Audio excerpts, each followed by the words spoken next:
Here's the second part then. And the Horseland, almost at 50 strong. Second, China.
English version, not German. Yeah. Before, please be here again. Okay, thank you. You're welcome. Bye-bye. Next one. No, por aquí.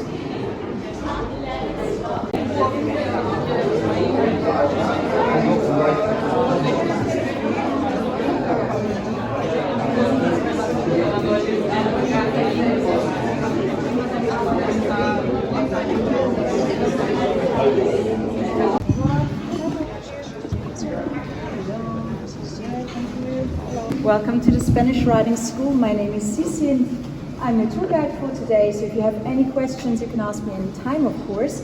And before we start our little tour, I have to mention our two little house rules. Yeah? You can take pictures throughout the tour, it's no problem. Half of them are, or yeah, let's say around 70 are here in Vienna. Yeah, we don't have more space in the stables here. Yeah, so the others are somewhere else. I'll tell you more about this as well.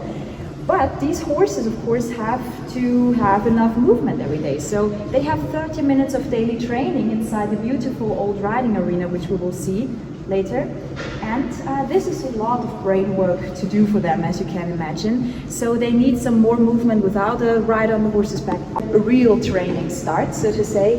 And yeah, they are fully trained when they're around 11, 12 years old, something like this. So it takes some time to train them, yeah. And then we work with them until they're around 24 years old, plus minus. So this is a very individual decision from the riders of the horses. Some are retired a bit earlier, some are also called the workaholics and stay a bit longer. Yeah, a maximum of 26 years, yeah, then they have to be retired, and then they go back to the countryside.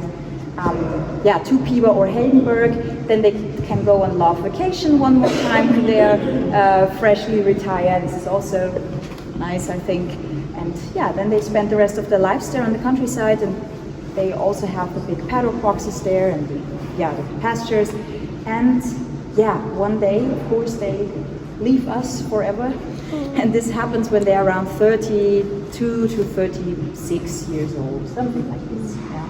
So the oldest horse we ever had was called Neapolitano Nima I, and he was also one of the workaholics, stayed here until he was 26, and he actually died in his 41st year of life then. So he had around 14 years of retirement, which is a lot of time. The oldest one we have right now is called Conversano Dagmar. He turns 37 now. You can really see that he's an old horse, but as long as he gets up every morning and enjoys his hay, it's all right. And yeah, the oldest one still in training here is Neapolitano Rubina, and he was born in 2001, so he will be retired after the season. I can show you this horse later as well. Yes. Good, I would say let's continue away to the monitor so I can show you the school. It's the best time because we have the fillies, the foals there. And yeah, I already told you what we do here. We do not just ride on white horses. It's called the High School of Classical Horsemanship.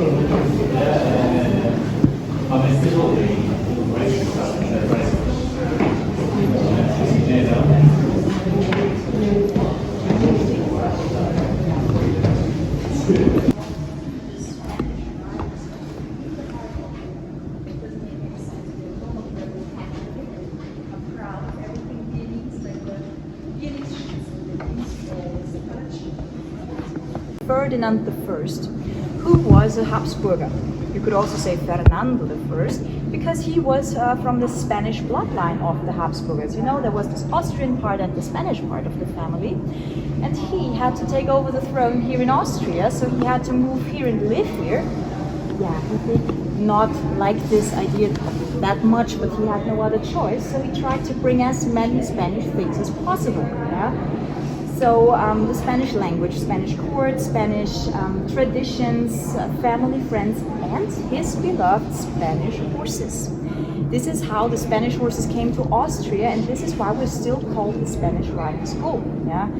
And these horses, of course, were not the white Lipizzaners we have in the stables today, but their ancestors, like Andalusians and Berbers and Arabs and so on. And of course, they also had different colors, not white only. Everything between black and white with dots and so on. Yeah? Just keep this in mind. We'll talk about this again a bit later in the stables.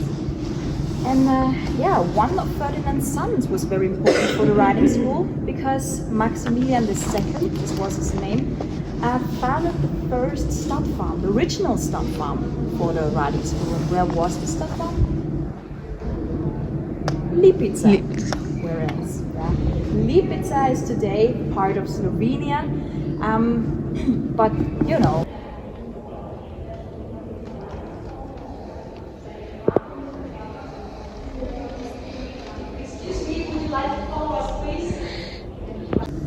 completely destroyed anyway, so they had to build it all up again. And then they decided to give the riding arena a new, or the riding school, a new look. Yeah, something glamorous, something to present to the public.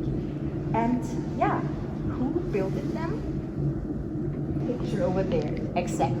This is Emperor Charles VI. Yeah, he is the father. Yeah. Sorry. No, it's okay.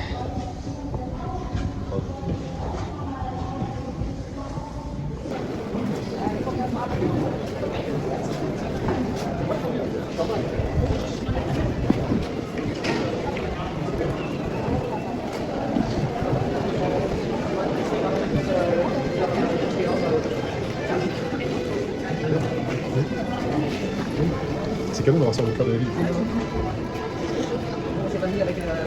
Okay, I'll tell you in a second.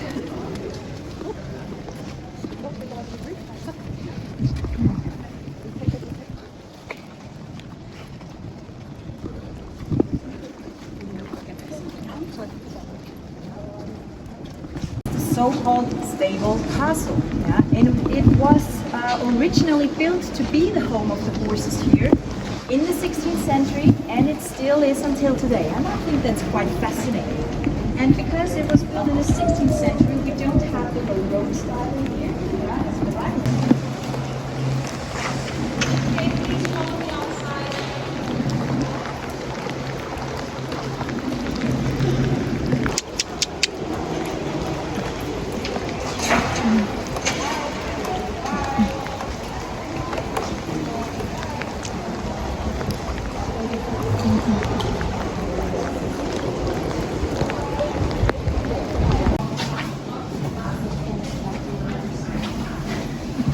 Yeah, it's also so tidy and clean, yeah, because of our grooms and they lives. I already told you, yeah. Our grooms work 24/7 in 3 shifts. So also at night, there's at least one person here caring for the horses, yeah. Yeah. What can we see here?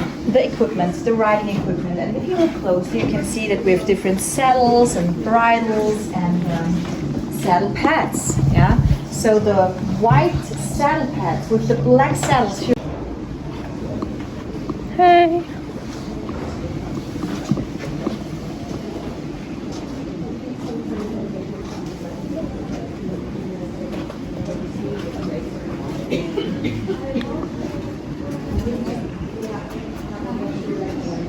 No pictures.